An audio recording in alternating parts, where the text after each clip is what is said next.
problem də görsən, onunla barış və ona sevin. Çünki o problem səni həyatda gücləşdirəcək.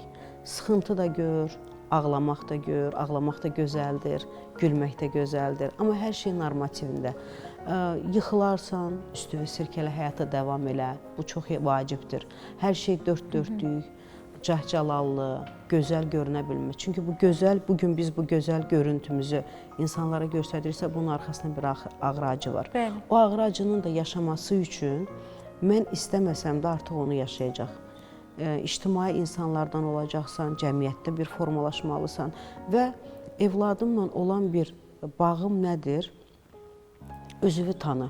Bu həyatda heç vaxt heç kimsənin yerində olmaq istəmə. O səndən bir üst yuxarıdırsa, geyimdə, düşdüyü maşında, çevrəsində, gəzdiyi ölkələrdə sən onlardan heç vaxt özünü qiyaslama.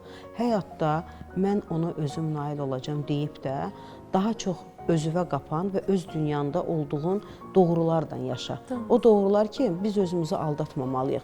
Bəzən insanlar axırıncı nəyinisə istifadə edib, kreditə belə girir, görüntü üçün, pafos üçün və insanların gözündə bunu belə 3 gün gözəl görsədir, amma illərdən əziyyət çəkir. Mən onların o dünyasında, bugünkü günü, onları film kimi kinolardan, ona uyğun, yaş dövrünə uyğun, hər hansı bir fəlsəfi fikirlərdən çalışdığım qədər beyninə batsın deyə göstərirəm.